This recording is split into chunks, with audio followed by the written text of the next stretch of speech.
السلام عليكم بنات، نهاركم مبروك ان شاء الله. مرحبا بكم البنات في لا فيديو ديال اليوم. الوصفه اللي غادي نحاولوا نتقاسموا هي وصفه عباره عن مضاد حيوي طبيعي. وصفه طبيعيه البنات اللي كتصلح للكحه الناشفه، السعال الجاف، الكحبه البنات اللي كتجينا في هذا الفصل ديال الخريف. كنعرفوا بان فصل الخريف وفصل الشتاء كيكثر هذا المرض ديال الكحبه والكحه البنات. الا ما تداوتش واحد الدواء اللي هو افيكاسي، يعني دواء فعال، كتبقى مصاحبنا 3 شهور او 4 شهور. الوصفه اللي غادي نتقاسم معكم البنات مضاد حيوي طبيعي بمكونات طبيعيه. مكونات البنات كتكون عندنا في الدار، كنصاحبوها ديما يوميا، كناخذوها البنات وكنبتعدوا على داك السعال الجاف، الكحبه الجافه والكحبه البنات اللي كتعطينا الم في الصدر، الم في الراس. كتصلح البنات الوصفه للكبار والصغار حتى لوليداتنا. مرحبا بكم البنات في لا فيديو. قبل ما ندوزو للوصفه ديروا لايك لا فيديو، مرحبا بكم للقناه، اشتركوا في القناه وفعلوا زر الاشتراك باش توصلوا دائما بالجديد ديال الوصفات.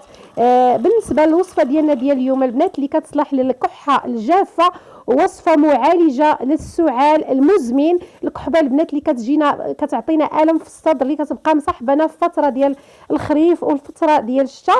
كنحتاجوا البنات 2 حامضات اولا 3 د الحامضات اللي كنغسلوهم مزيان، كنعقموهم البنات، كنغسلوهم نفركوهم بالملحه ونغسلوهم بالماء سخون، وكنحاولوا نفركوا باش نقيو مزيان حتى كنتاكدوا باننا نقينا القشره ديال الحامض، لاننا حنا غنستخدموا في هذه الوصفه القشره ديال الحامض.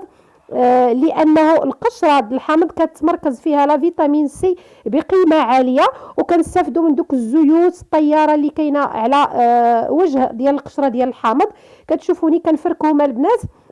هاد 3 د الحبات ديال الحامض غسلتهم مزيان بالماء سخون بالماء طايب، ورقتهم في الملحه وعاودت ليهم المره الثانيه والمره الثالثه حتى تاكدت بانهم نقيين، لاننا حنا هنا غادي نصاوبوا واحد الوصفه اللي هي غادي نبقاو نعتمدوها في فصل في واحد المده ديال 2 الاسابيع حتى كتقاضى عاد كنعاودوها. وكان هاد الوصفه كنعتمدوها البنات في فصل الخريف كامل. كتعطينا المناعه، كتقوي لنا المناعه البنات، وكتخلي لا فيتامين سي طالعه في الجسم ديالنا، وبالتالي كتقوي المناعه من نزلات البرد. هاد الوصفه البنات صالحه للكبار والصغار حتى لوليداتنا. البنات اللي كيتشكاو ان وليداتهم ديما عندهم الكحبه البنات، ديروا هاد الوصفه مجربه مني شخصيا، واحد الوصفه اللي هي ناجحه وفعاله في علاج الكحبه الجافه والكحبه اللي كتبقى ديما عندنا في هذا الوقت ديال البرد. شفتوني البنات انا غسلت هنا 3 د الحبات ديال الحامض، غسلتهم مزيان، نقيتهم وعقمتهم بالملحه، وهنايا غادي نحاول نقطعهم بالقشور ديالهم البنات، ما نتخلصوش من القشره، كنتخلصوا غير من العظم اللي لداخل، وكنقطعوا على هذا الشكل. كنجيب واحد النوعيه ديال الحامض اللي هو فيه الماء، هذا وقت ديال الحامض البنات، راه الحمضيات كنعتمدوا البنات الحامض، او لا نقدروا البنات اللي ما كيقدروش على لاسيد، شي حاجه اللي هي حامضه الحوامض، عندهم الام في المعده، يديروا 2 حامضات ويديروا حبه ديال الليمون البرتقال، لان هذا وقت البرتقال. كنستافدوا من لا فيتامين سي، لان لا فيتامين سي هي اللي كترفع لنا المناعه، كتقوي لنا المناعه ديالنا، بالاضافه على مكونات اخرى غتبقاو معايا في لا فيديو غادي نزيدوها في الوصفه اللي كتعطينا واحد الوصفه اللي هي فعاله ومعالجه لنزلات البرد والم في الصدر، وديك الكحبه اللي كتبقى جافه، ديك الكحبه اللي كتجيف البنات. الوصفه البنات زوينه زوينه بزاف. فاش نقيت الحامضات ديالي جبت البنات واحد 5 دراهم من سكينجبير طري. كنعرفوا بان سكينجبير الطري حتى هو متواجد بقوه في الوصفات ديال نزلات البرد. هاد سكينجبير الطري البنات راه كنقيه وكنقشرو وكنقيه وكنقطعوه على مرصويات صغار، مرصويات بحال الدي هكذا، وغادي نزيدهم على الحامضات ديالي. سكينجبير سخونه البنات كيحيد البرد من الداخل.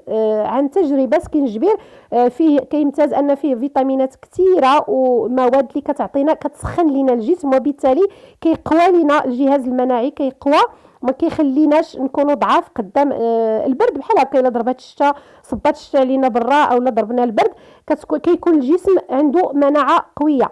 غادي نزيد عليهم البنات واحد 5 د الحبات او 6 د الحبات ديال الثومه الحمراء، الثومه الحمراء البلديه اللي كتكون هي اللي كتكون اصليه وكتعالج، حتى هي موجوده في قوه بوصفات علاج البرد من الجسم.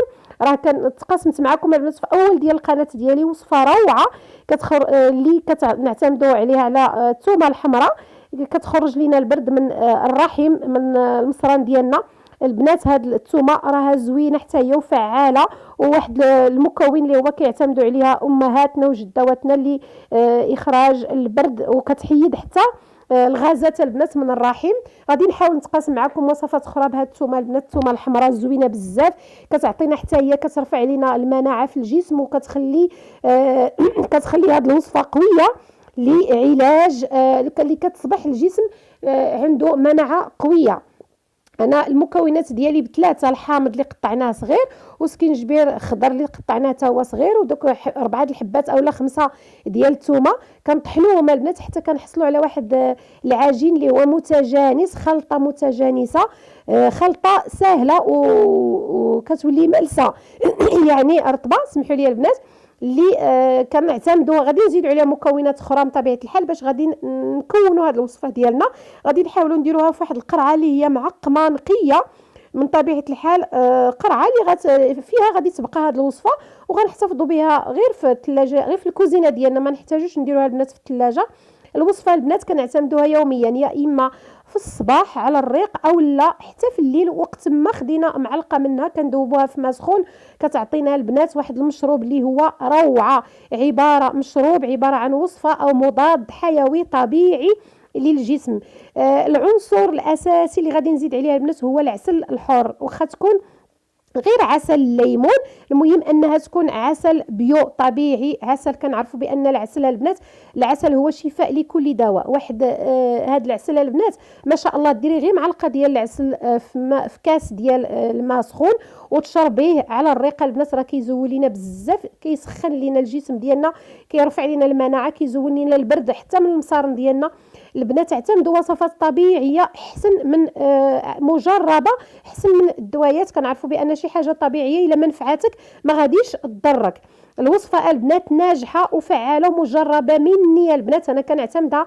انا من نهار بدا الخريف الحمد لله ما عندناش الكحه في الدار، على بخصوص اننا حنا انا كنعاني من مرض ديال الربو، وما كنبغيش تجيني ديك الكحه اولا الرواح ديك الترويحه. لهذا كنعاون بوصفات اللي هي طبيعيه، كتعطينا البنات وصفه فعاله، كتعطينا المناعه، وكتكون عندنا المناعه قويه باش كنتجنبوا ديك الكحه. هذه هي الوصفه ديالنا البنات اللي تقاسمت معكم. كنحتفظوا بها في واحد الوصفه، في واحد القرعه اللي كتكون، سمحوا لي، قرعه اللي كتكون معقمه، كتبقى عندنا في الكوزينه.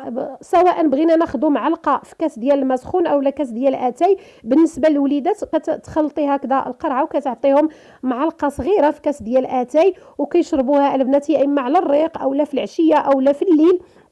المهم انه كتعطيهم واحد الوصفه اللي هي فعاله، كتعطيهم مضاد حيوي طبيعي للجسم اللي كيرفع لهم المناعه من طبيعه الحال عن طريق لا فيتامين سي اللي هي مركزه بكثره في الحامض، ولا فيتامين سي هي اللي كتركز لنا على المناعه.